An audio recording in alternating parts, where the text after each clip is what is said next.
Ayun, so good evening guys. Ngayon po ay January 10, 2025. Friday na naman at drop ulit yung index natin. No? So medyo may na-print talaga siya. At meron ulit tayong 45.93 million net foreign sales. So hindi pa rin ganun kaganda yung galawan ng mga big caps natin. Pero yung mga gumagalaw dito is yung mga penny stocks. Kung tandaan nyo yung mga galawan kaninang umaga. So yung mga blue chips natin is laglagan pa rin siya. So nag-drop nga tayo, negative 0.23%. So mukhang pupunta talaga tayo dun sa sa double bottom ng index natin. So makikita natin 'yan dun sa charting natin mamaya. So maraming nag-drop pala dito sa nandito sa listahan ko, mix tayo no. May mga umakyat at saka may mga bumagsak. Okay, so based dito sa listahan natin, si dito mukhang malakas yung resistance sa above mga 2.5 yun, no? 2.4 pesos. So nag-drop siya ng negative 5.83% and meron siyang 17.5 million net foreign sell. Ayan, so mukhang hanggang doon lang yung galaw natin kay dito for this week's trading natin. Tapos, yung mga gumalaw kanina, isa si MRC sa mga gumalaw sa mga stocks natin kanina. Pero nag-Dow G naman yung yung itsura ng candle natin. So, next week natin malalaman kung negative sentiment yan kasi inverted Dow G yung gumalaw sa kanya. Pero yun nga, nag-gain pa rin naman siya for today's trading natin. Nag-up siya ng 1.16%. So meron siyang 795K net foreign buy. Tapos si Bloom, ayan, so isa sa mga representative sa mga pickups natin, palaglag pa rin siya. So negative 3.68%. Nag-ukay pa rin siya yung RSI natin. Halos RSI 20 na lang yata siya. And then mukhang galing sa kanya, majority yung nakita natin na net foreign sell sa market kasi nag-drop siya ng 37.74 million net foreign sell. Tapos si AREITs, ito nagkaroon ng breakout kanina, bulong-bulungan na daw. Baka candidate sa blue chip si AREITs natin. So nag-up siya ng 2.64%. Tapos si LTG, so matagal na uptrend to pero hindi masyadong gumagalaw yung price action niya. So ngayon nagkaroon na rin siya ng breakout, nag-up siya ng 2.29% and meron siyang 793K net foreign sell. Tapos si Plus, ayun yung alaga natin, nagre-recover na. Nag-up siya ng 2.04% and meron siyang 1.89 million net foreign sell dito sa market natin. Okay, so wala tayong masyado makita magandang galawan ng ating mga big caps na stocks. And then mapapansin nyo yung mga gumalaw dito is yung ating mga penny stocks nga. Okay, so disclaimer pa rin guys sa mga bago sa channel natin. As usual, yung ating review is for education purposes lang po yan. So huwag nyo gagamitin to as a reason para mag-buy, sell, or hold ng stocks. Meron po kasing risk na involved sa market. So due diligence na lang po kung ano yung stocks yung gusto nyo bilhin. So during this time, medyo tamad na tamad gumalaw yung mga big caps na stocks natin. Okay? So yung yung mga nanonood sa atin, please don't forget to subscribe dito sa ating Palaboy Trader na YouTube channel.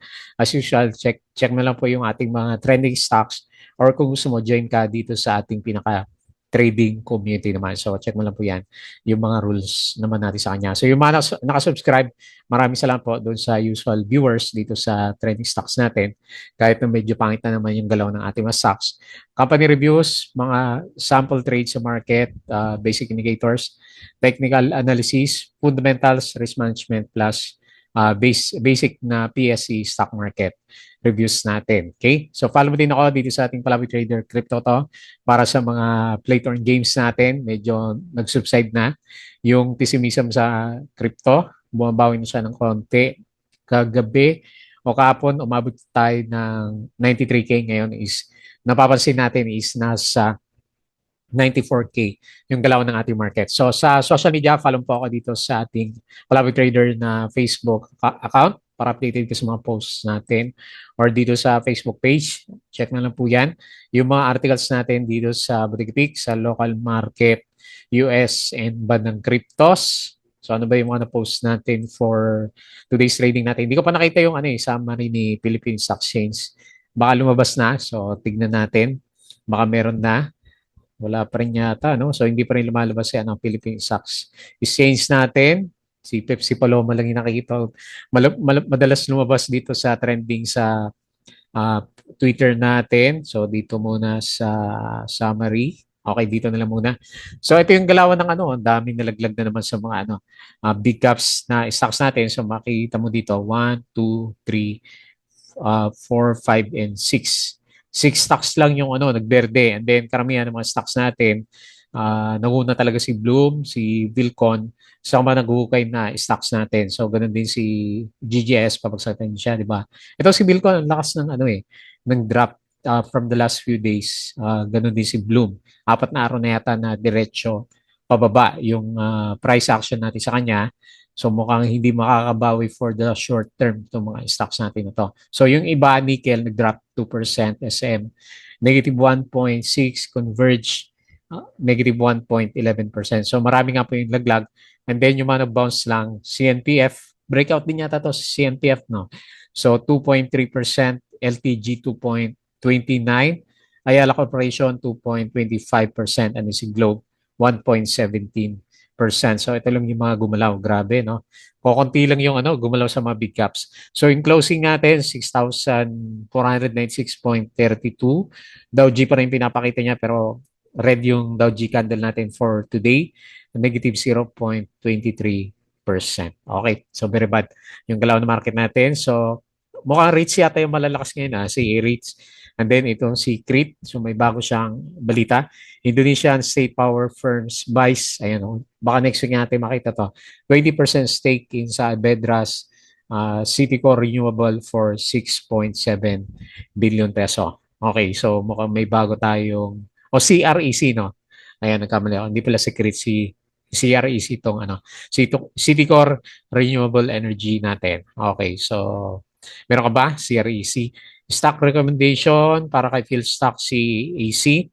So ang pinaka okay, mataas yung ano niya, no, average 852. Yung target price niya, and then yung current price is 599.5. So malaki yung upside ni Ayala Corporation natin. So ito yung mga corporate stories based kay Philstocks.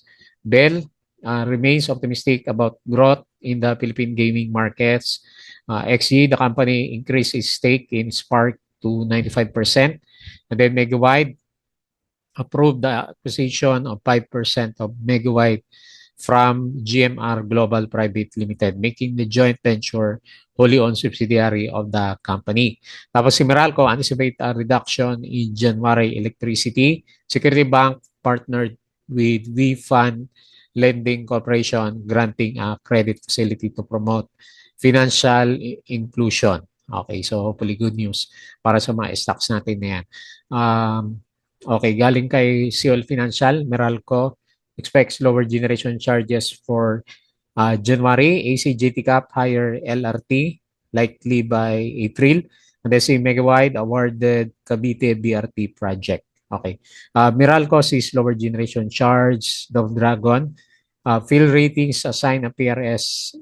Ano ba to? Paano basahin to? AAA to Double Dragon Properties. PINMA completes second closing of St. Jude College, Dasma. Tapos share buyback, Ali and Costco. Megawide has won the 1.87 billion Cavite Bus Rapid Transit Project, ABG. Di pa rin yata open to, no?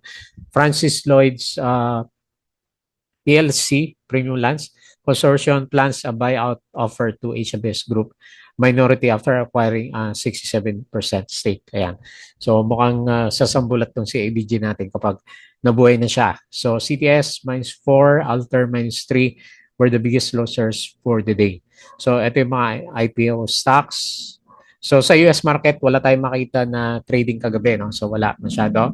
And MB index continues to move sideways. BSP indicated that another policy rate cut could be possible, pero walang masyadong epekto sa mga stocks natin. So siguro nag-aantay din ng ano ng catalyst tong ano Philippine stocks natin based sa galawan ng US market kasi holiday sila. Walang masyadong reference yung markets natin. Okay, so yung ating Patreon, patalas sa sulit, yung mga gusto ng guide sa trade sa market, check nyo lang po yung mga requirements ng Patreon channel. So kung ano yung mga tinitrade natin, mga long-term stocks, short-term tradable stocks. So meron pa tayo listahan dito sa Patreon channel natin. Okay, so tingin tayo dito sa galaw ng market. So wala tayong masyadong nakita masyadong magandang galawan sa mga big caps na stocks natin, and then puro small caps nga yung yung galawan na pinapakita ng ating market. So wala tayong makitang good movement sa mga blue chips natin. Okay, so si PSE, so on the way pa rin siya dun sa double bottom na sinasabi natin. So hopefully mali tayo bago sa recovery ng market kasi puro Dow G nga naman yung pinapakita niya, kaso wala kasing net foreign buys sa market natin. So hindi pa nag-update yung chart ko dito, pero negative 45.93 million net foreign sell ulit, and then negative 0.23% yung galawan. So yung RSI mahina, and then okay naman yung galaw ng MACD, pero hindi rin masyadong mapansin kasi nga pababa yung itsura ng current movement ng ating mga stocks. Okay, so tingin tayo dito sa mga winners for today's trading natin. So nakita natin, apat o anim na stocks lang yung gumalaw sa mga big caps. So Bright Kindle, yung nauna. Okay, so meron pa rin mga pumipitik na stocks natin. No? So nag-up siya ng 18%, nagkaroon siya ng natuloy yung breakout niya kanina. Tapos, sino pa? Yung may volume na lang, hanapin ko. Si Ionix, yan, another breakout candle. Ilang breakout na si Ionix natin. Tapos si BHI, 6%. Ayan, nagre-recover. 6%. Tapos si CREC. Ayun, finally, nag-breakout na rin itong si CREC. So, okay, hindi natuloy yung yung breakdown na in-anticipate ko sa kanya last time. So, lalo pang natuloy yung upward movement. So, PSE, si Philippine Stock Exchange to. So, tradable din to, pero hindi nga natin masyadong napapansin. Si Upson, ito, malaki yung volume, oh. Binomba pala siya kanina, no? Tsaka kahapon. So, tingnan natin kung may follow-up by next week. So, 4%. Sino pa? Megawide, 3%. So, mukhang nag-double bottom na rin. So, malapit na sa breakout sa MA 100. Yan siguro yung mga susunod na galawan natin. Union Bank, 2.6. FCG, naka-recover, 2.41. LTG, ayun, breakout. So, 2.29. ABS-CBN, lumalaban. Hindi siya bumagsak, no? Lumalaban siya 2.23%. APX, naka-recover na si APS. So 2.06, si Plus, yung alaga natin, nagre-recover. So 2.04%. Globe, 1.7. Walang volume si Medic. Apollo, 1.56. Kailan nag-inverted daw G ulit yung kanyang galawan naman. Okay. So silip naman tayo sa mga big caps or rather sa mga losers. PXP, hindi natuloy yung breakout. Minus 8%. So wala. Mag-antay ulit ng recovery yan. Tapos si dito, minus 5. Nauntog nga po siya. Si Wilcon, so ito rin, lalim ng hukay niya. Wilcon natin, minus 4.36. Ganon din si Bloom, minus 3.68. Sino pa? JT Cap, minus 2%. GGS, minus 2. Ano ba itong nangyayari sa mga stocks natin? MEG, minus 2.08. Pabagsak Alter, minus 1.8. CLI, minus 1.49%. Okay. So, very bad yung galawan ng majority ng ating stocks. So, tingin tayo dito sa global market. So, after ng holiday nila, mukhang mapula yung opening dito. So, ang pinakabalita pa rin dito sa US is yung sunog doon sa California, diba? Los Angeles, yung famous Hollywood area natin is nasusunog. Nakakaroon ng mga forest fires, diba? Tapos, pumunta sa residential area. So, grabe yung, kung napapanood nyo yung mga videos niya, yung siga, yung mga baga, diba? O yung mga nag-uuling na part ng kahoy, di ba? So may baga. Tapos tinatangay ng hangin. So halos lahat ng pwedeng masunog, sinunog na niya. So ang daming bahay yung nasira doon. Okay, so mukhang may trading sila mamaya. Kailang mapula yung futures, negative 0.35% sa S&P. Dow futures, negative 0.21, and then Nasdaq, negative 0.45%. European markets, medyo nag-recover. Pero Asian markets, pangit pa din, no? Dami nilaglag dito sa bandang Asia. Mix. Hindi man lahat, pero mix yung galawan. Tapos si Bitcoin, ayan, nagre-recover na po siya. So Bitcoin is 94.8K. So may up na 1.6. Ethereum 3.3, si XRP 2.3, and then si BNB below 700 pa rin siya, 697. And nag-recover si ADA. Meron pa rin mapula, no? ADA 6%, tapos yung mga ano natin, mga memes, Dodge 0.4% at saka Shiba 2.6%. Okay, so balik tayo dito sa Philippine markets.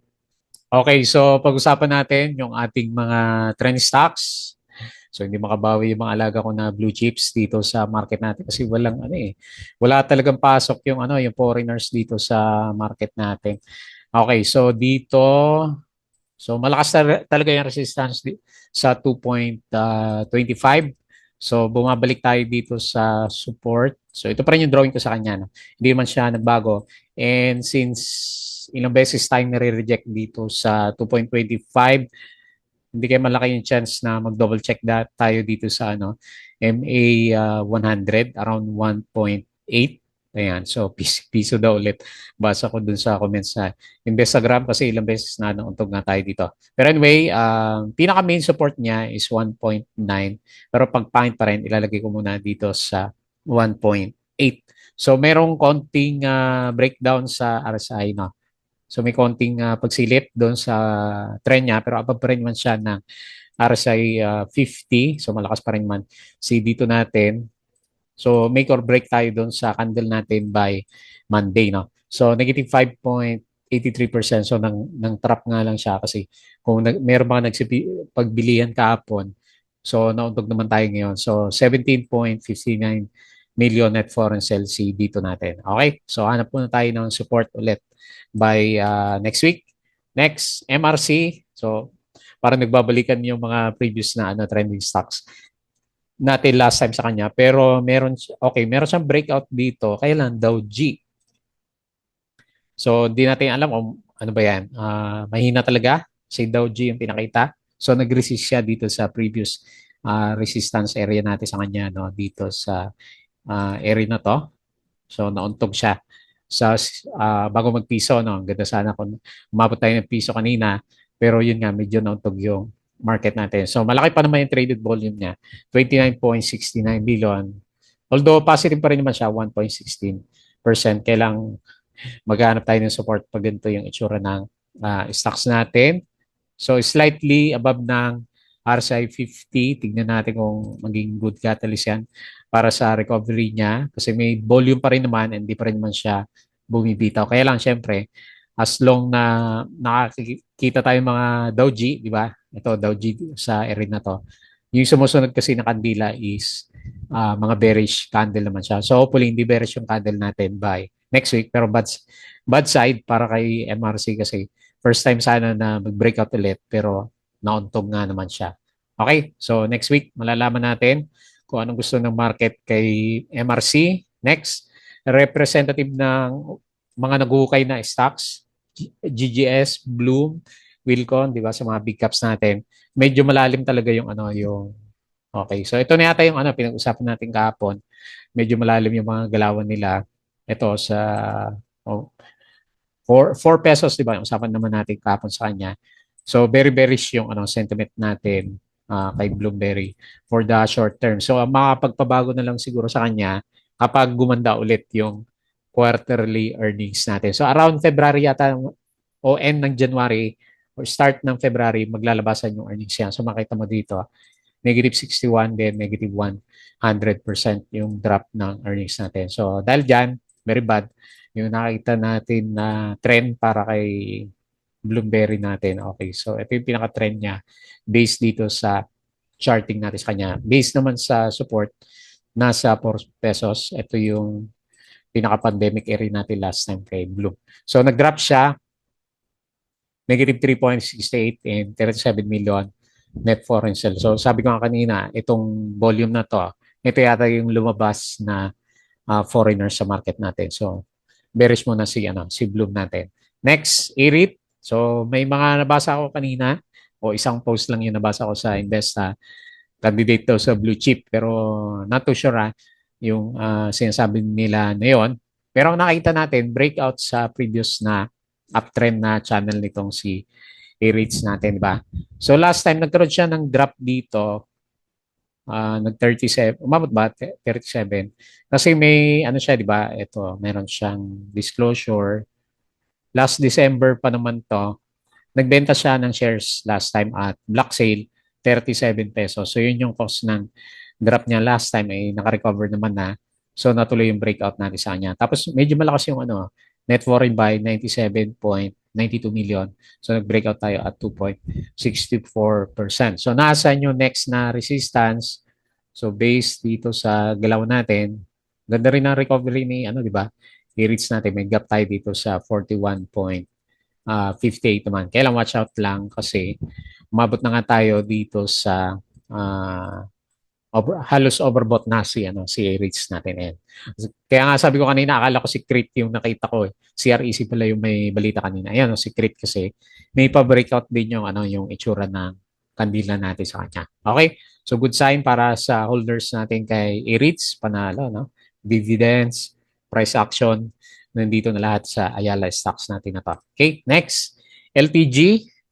So hindi naging negative kay LTG yung sa US kasi lalagyan ng label yung mga alak na carcinogenic siya. So una ko naisip last time itong si baka maapekto kay LPG pero hindi naman.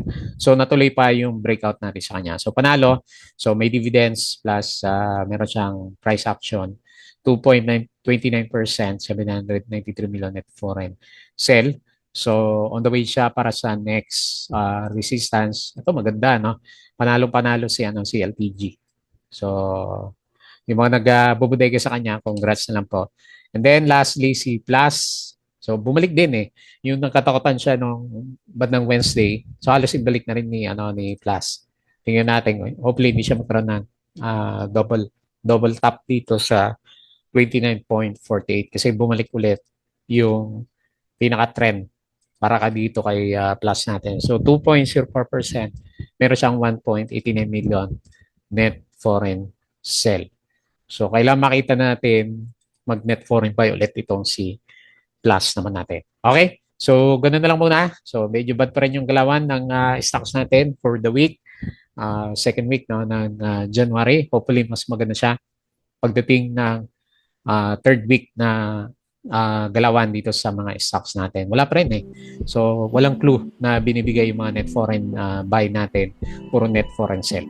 Okay, so yun na lang muna bago ito mag-close. Please don't forget to subscribe dito sa ating Palaboy Trader na YouTube channel. Join ka sa group guys kung gusto mo ng guide. Crypto to, follow mo na lang Facebook account, Facebook page, Bodega Peak, Twitter, and Patreon sa mga gusto ng guide. Sali lang po kayo dito. Okay, so yun lang. Maraming salamat. Happy weekends po.